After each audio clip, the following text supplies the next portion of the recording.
이 시간 오늘 하나님께서 주신 말씀입니다. 에베소서 3장 1절부터 13절까지 말씀입니다. 신약성경 에베소서 3장 1절에서부터 13절까지 말씀. 다 자신인 줄 알고 한 절씩 교독하고 마지막 13절은 합독하도록 하겠습니다. 제가 먼저 읽겠습니다. 이러므로 그리스도 예수의 일로 너희 이방인을 위하여 갇힌 자된 나 바울이 말하거니와 너희를 위하여 내게 주신 하나님의 그 은혜의 경륜을 너희가 들었을 터이라. 곧 계시로 내게 비밀을 알게 하신 것은 내가 먼저 간단히 기록함과 같으니 그것을 읽으면 내가 그리스도의 비밀을 깨달은 것을 너희가 알 수 있으리라. 이제 그의 거룩한 사도들과 선지자들에게 성령으로 나타내신 것 같이 다른 세대에서는 사람의 아들들에게 알리지 아니하셨으니 이는 이방인들이 복음으로 말미암아 그리스도 예수 안에서 함께 상속자가 되고 함께 지체가 되고 함께 약속에 참여하는 자가 됨이라. 이 복음을 위하여 그의 능력이 역사하시는 대로 내게 주신 하나님의 은혜의 선물을 따라 내가 일꾼이 되었노라. 모든 성도 중에 지극히 작은 자보다 더 작은 나에게 이 은혜를 주신 것은 측량할 수 없는 그리스도의 풍성함을 이방인에게 전하게 하시고 영원부터 만물을 창조하신 하나님 속에 감추어졌던 비밀의 경륜이 어떠한 것을 드러내게 하려 하심이라. 이는 이제 교회로 말미암아 하늘에 있는 통치자들과 권세들에게 하나님의 각종 지혜를 알게 하려 하시니 곧 영원부터 우리 주 그리스도 예수 안에서 예정하신 뜻대로 하신 것이라. 우리가 그 안에서 그를 믿음으로 말미암아 담대함과 확신을 가지고 하나님께 나아감을 얻느니라. 다 같이 읽겠습니다. 그러므로 너희에게 구하노니 너희를 위한 나의 여러 환난에 대하여 낙심하지 말라. 이는 너희의 영광이니라. 아멘. 오늘 하나님께서 주신 말씀인 에베소서 3장 1절에서부터 13절까지 말씀을 가지고 용서받은 교회의 임무라는 제목으로 하나님 말씀 잠시 나누도록 하겠습니다. 오늘 우리가 읽은 이 본문은 이 교회의 임무에 대해서 이야기합니다. 교회의 임무. 우리가 읽지는 않았지만 바로 앞선 본문인 에베소서 2장 11절에서부터 22절까지 본문을 통해 교회는 그리스도의 용납과 용서를 받은 존재들의 모임이라고 이야기했습니다. 그러니까 교회는 가장 크게 기억해야 될 것이 용납과 용서라는 것이죠.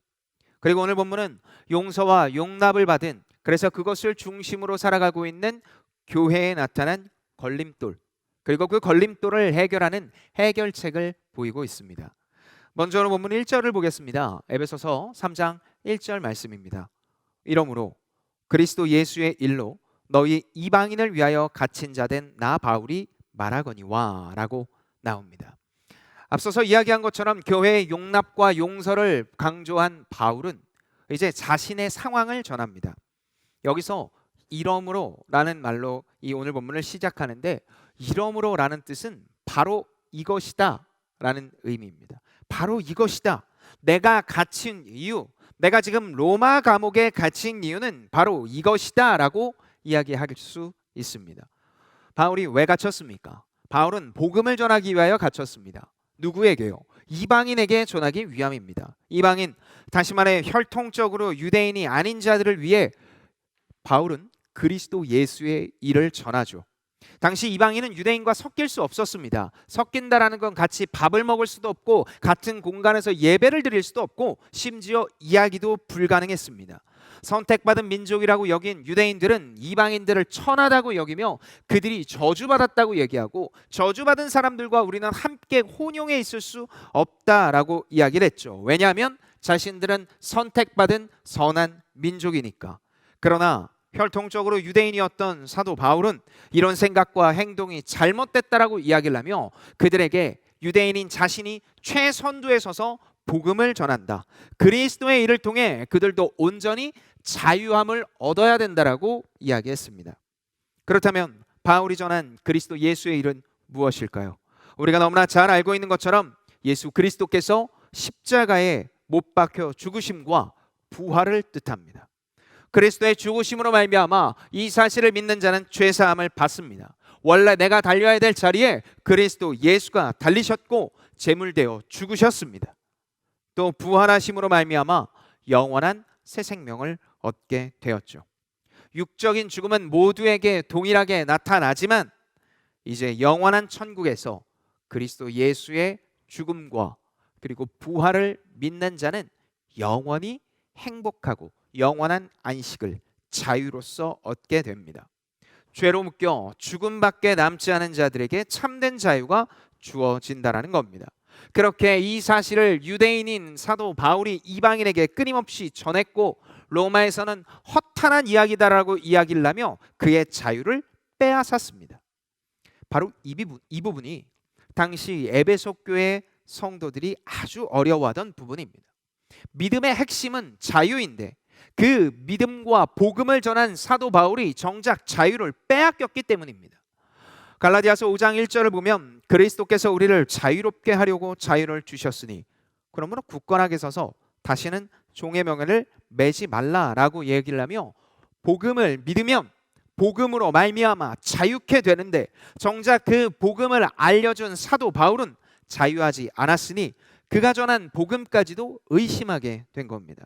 그러면서 바울이 말과 행동이 맞지 않는다라고 하며 심지어 바울은 그냥 큰 능력을 가진 마술사 아니냐라는 생각을 가지기 시작했습니다.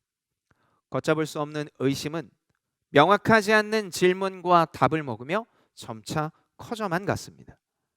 여러분, 사람이 신뢰를 얻는 것보다 신뢰를 잃는 게 훨씬 더 빠릅니다. 그리고 그 신뢰를 잃는 가장 확실하고 정확한 방법은 말과 행동이 다르면 됩니다. 예를 들어서 제가 이 앞에서 여러분에게 교회는 용서와 용납을 이야기하며 하나님의 뜻을 해야 된다라고 이야기를 하고 그들을 하나님 앞에서 함께 지어져가는 공동체라고 이야기를 합니다. 그러고 나서 뒤에 여기서 내려가서 다른 순장들이나 다른 사람들한테 소리를 지르면서 야, 순모임 안 할 거면 순장하지 말라고, 너희들 그럴 거면 그냥 아무것도 하지 말라고 이렇게 이야기를 하고, 그리고 실수하는 사람들을 향해 야 너는 교회를 생각하는 거야 마는 거야 라고 이야기를 한다면 제 앞과 뒤가 다른 거겠죠. 제가 그런 건 아닙니다. 그러니까 여러분께서 너무 지금 진지하게 받아들이실 건 아니고요. 제가 만약에 그렇게 된다면 앞에서 이야기하는 이 이야기를 실수와 그런 것들을 다 용납하고 용서해야 된다는 이야기가 여러분 앞에 그게 소위 들리겠습니까? 저 사람 또 거짓말하네. 그러면서 제가 하는 다른 이야기들도 다 믿지 않게 되고 결국 이 말과 행동이 달라서 신뢰를 잃고 또 의외의 상황에서 관계가 완전히 깨져버리게 됩니다. 당시 에베소 교회 교인들이 지금 그런 상황이었습니다. 바울이 전한 복음을 들으면서 나는 자유케 됐다. 그리고 예수 그리스도가 곧 다시 오신다고 했으니 나의 삶은 완전히 자유해질 것이다라고 기대하고 있었는데 그 복음을 전한 자가 자유를 잃었으니 그가 전한 복음도 잘못되고 그 복음으로 세워진 교회도 모두 다 잘못된 것 아닌가 서로 의심하며 의문을 가지고 살아가게 된 겁니다. 교회 안에서 신뢰관계에 균열이 가기 시작했습니다. 그 모든 것을 들은 바울은 어떻게 합니까? 오늘 본문에서 내가 이토록 육체적 자유를 잠시 제한받았지만 이것은 내가 복음을 전하기 위한 과정이다. 더욱이 이 제한은 로마의 황제 앞까지 가서 하나님의 복음을 전할 과정이 될 것이고 하나님의 봉사의 일부라고 이야기합니다. 이 바울이 이렇게 얘기할 수 있었던 이유는 로마서 1장 5절에 나오는 것처럼 그로 말미암아 우리가 은혜와 사도의 직분을 받아 그의 이름을 위하여 모든 이방인 중에서 믿어 순종하게 하나니라고 이야기를 하는 것과 같이 사도 바울의 정확한 삶의 이유와 목적, 그것은 이방인에게 하나님의 복음을 전하기 위하여 하나님의 마음을 전하기 위하여 있는 것이다. 그러니 지금은 예수 그리스도를 믿은 내가 그 순종의 과정이라고 이야기를 합니다. 마치 지금 시편을 함께 통독하고 있는데요. 그 시편에서 다윗이 끊임없이 고난과 고통과 시련이 있고 누군가 자신을 억제려고 하며 자신의 아들이 쿠데타를 일으켜서 나를 쫓아오고 있지만 하나님 앞에 무릎을 꿇고 하나님 도우소서, 인도하소서, 함께하소서, 내가 주를 믿사오니 주님께서 나를 인도하소서라는 고백처럼 사도 바울도 그렇게 고백하고 있는 겁니다. 사도 바울은 이 과정을 이어지는 본문 에베소서 3장 2절에서 이렇게 고백합니다. 너희를 위하여 내게 주신 하나님의 그 은혜의 경륜을 너희가 들었을 터이라. 내가 지금 이 모든 게 은혜의 경륜이다. 은혜가 무엇입니까? 은혜는 예수 그리스도의 희생적인 사랑입니다. 그리고 경륜은 직무와 사명입니다. 그러니까 예수 그리스도의 희생적인 사랑을 전하는 이 직무와 사명을 내가 얻었으니 그 사명과 직무에 맞춰 나는 살아가고 있다. 그 사명을 통해 이방인 그리고 유대인들은 서로 가족이 될 것이다 라고 이어집니다.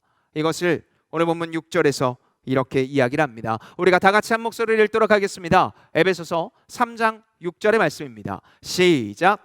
이는 이방인들이 복음으로 말미암아 그리스도 예수 안에서 함께 상속자가 되고 함께 지체가 되고 함께 약속에 참여하는 자가 됨이라. 아멘. 하늘에 앉은 특별한 존재가 되었다라고 이야기를 합니다. 원래 함께 할 수도 없었던 자들이 복음으로 말미암아 자유케 되고 그 자유를 누리는 자들이 성별, 신분에 관계없이 함께 영적인 가족이 되었다. 하나님 앞에서 동일한 자녀가 되었다라고 이야기를 합니다. 이 땅에서 누가 무엇을 하든지 관계없이 하나님의 자녀가 되어 구원과 새 생명을 얻었습니다. 여기까지 우리가 이전에 에베소서 1, 2장에서 보았던 유사한 내용들입니다. 자, 그렇다면 그렇게 가족된 교회는, 그렇게 함께 모인 공동체는 어떻게 해야 한다고 합니까? 그것이 오늘 본문 10절입니다. 이는 이제 교회로 말미암아 하늘에 있는 통치자들과 권세들에게 하나님의 각종 지혜를 알게 하려 하심이라. 이런 임무, 경륜의 임무가 사도 바울이 누구에게 주어졌다라고 이야기를 합니까? 에베소 교회에 주어졌다라고 이야기를 합니다. 원래 은혜의 경륜을 가지고 있던 내가 너희들에게 전했으니 이제 너희들이 그 역할을 감당할 때다. 사도 바울이 이 모든 것들을 해내는 것이 아니라 전한 자가 다시 전하고 전한 자가 또다시 전해서 그 은혜의 경륜을 모두에게 주어졌고 그 경륜대로 살아가야 된다라고 이야기를 하고 있습니다. 하나님이 허락하신 영혼들에게 허락된 이 최고의 은혜를 너희들이 누리고 또한 전해야 된다라고 이야기를 한 겁니다. 물론 그 대상이 믿을지 안 믿을지는 우리는 모릅니다. 하나님께서 예정하셨고 그리고 그 씨앗을 심기시어 키우는 것까지 모두 다 하나님의 몫이니 우리는 전하기만 하면 됩니다. 많은 사람들이 복음을 전할 때 어려워하죠. 그 이유가 무엇입니까? 내가 전한 것을 믿지 않을까 봐, 내가 예수 그리스도를 전했을 때 그들이 거절할까 봐, 그 거절감과 수치심 때문에 내가 이전과 다르게 그들과 거리가 멀어질까 봐 등등등 여러 가지 요소들 때문에 복음을 전하지 못합니다. 그러나 하나님께서는 그렇게 거부하는 것 네 책임 아니다. 너희들이 전했을 때 수치감도 네 책임이 아니고 너가 오직 책임질 건 단 하나, 내가 너희에게 준 그 복음을 전했느냐, 너가 믿은 걸 그들에게 이야기를 했느냐, 바로 그것만 물으신다라고 이야기를 합니다. 그리고 판단은 너의 몫이 아니라 나의 몫이다. 그래서 우리가 얼마나 잘 알고 있는 것처럼 그리스도께서 제자들을 파송하실 때 가서 전하고 3번 이야기하고 듣지 않으면 먼지를 털고 나오라는 이야기가 바로 이와 같은 이야기입니다. 책임은, 판단은 내 몫이니 너희는 전하기만 하여라. 당시 1세기 교회에서 환난은 죄의 결과로 믿었습니다. 그러니 바울의 환난과 고난, 자유가 제한됨은 그가 믿음이 제대로 없거나 아니면 그의 믿음과 그의 행실이 잘못됐기 때문이라고 여겼습니다. 앞서 말한 것처럼 그는 말과 행동이 다르다고 여기며 그의 신뢰는 땅에 떨어질 위기였습니다. 그런데 바울은 그것을 뻔히 알면서도 나는 그런 사람 아니야, 나는 그런 게 아니야, 너희들이 잘못 알았어 라고 이야기를 하지 않고 오늘 본문 13절의 마지막에 이렇게 마무리를 합니다. 그러므로 너희에게 구하노니 너희를 위한 나의 여러 환난에 대하여 낙심하지 말라. 이는 너희의 영광이라. 좌절하지 말아라, 찬송하라, 경배하며 예배하라, 본질에서 벗어나지 말아라. 이것이 너희에게 주어진 몫이라고 이야기를 합니다. 이것은 오늘 우리에게도 동일하게 적용되는 말씀입니다. 누구나 환난과 고난을 겪을 수 있습니다. 특별히 복음을 전한 사람, 신앙의 선배들이 예상 밖의 결과를 받기도 합니다. 그때 교회는 어떻게 해야 됩니까? 그때 교회는 판단하지 말아야 됩니다. 교회는 판단하는 능력을 갖지 않았습니다. 교회는 찬송할 수 있는 권리와 의무를 가지고 있을 뿐 그 누구도 판단할 수 있는 권리를 받지 않았습니다. 그렇기에 교회는 찬송하며 예배해야 됩니다. 어려울 때일수록 찬송하며 예배해야 됩니다. 하나님의 영광을 기대해야 되고 성령께서 함께 하시길 기대해야 됩니다. 교회는 그래서 복음을 위해 존재하며 그것이 아니라면 과감하게 도려내고 전진해야 됩니다. 복음을 전하며 복음으로 회심하고 회심 사역의 가장 최우선을 삼고 바로 그것이 아니라면 다른 것들은 다 부질없는 것으로 여기고 하나님의 마음을 닮아가는 것에 최우선을, 그래서 사람에 대한 판단과 의심 그것들은 다 뒤로 하고 복음으로 살아야 합니다. 사랑하는 JPP 여러분, 스트레스는요 목적 없는 열정이라고 이야기합니다. 열정과 스트레스는 사실 뿌리가 같습니다. 그런데 어떤 게 스트레스고 어떤 게 열정이 되느냐, 그것은 목적의 유무입니다. 회사 다니는 분들은 아실 겁니다. 월요일 날 아침 여러분 회사 가기 되게 힘들죠. 저도 가끔이지만 화요일 날 아침이 좀 어려울 때가 있습니다. 그날에 일이 많고 특별히 내가 어떤 일을 해야 될지 잘 모르고 일이 되게 많을 것 같을 때 월요일 날 아침이 굉장히 힘이 듭니다.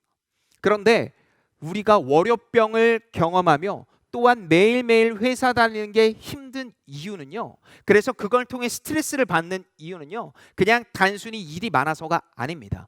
회사가 세워진 설립 목적과 그게 가는 길이 내 목적과 같지 않다라는 신호입니다. 그러니까 내가 일상 속에서 회사를 다니는데 어렵고 힘들면요, 가장 먼저 점검해야 될 게 있습니다. 내가 저 회사를 다니는 이유와 목적, 돈을 벌기 위함인데 그것이 아니요, 돈을 벌기 위해서 회사를 다니는 게 아니라 저 회사의 설립 목적과 내가 가고자 하는 게 맞지 않다라는 하나님의 사인이에요. 그럼 열정은요 반대입니다. 정확한 목적에 하나님께서 주신 오리지널 사인, 내가 태어날 때부터 하나님께서 내게 심겨주신 그 오리지널 사인이 그 가고자 하는 목적과 정확하게 맞는 겁니다. 기쁨으로 말미암아 그것이 선택되어졌고 그 안에서 하나님께서 성령으로 말미암아 활발하게 일하는 것을 드러나는 겁니다. 그리고 이것은 교회를 나오는데도 동일하게 이야기할 수 있습니다. 교회 나오는데 스트레스를 받습니까? 내가 정말 저기 가야 되는데 정말 너무 가기 싫어, 그래도 나왔는데 억지로 한번 앉아있자라는 생각을 가지고 있습니까? 그 이유는 교회에 나오는 이유와 목적이 원래 교회에 세워진 것과 다르기 때문입니다.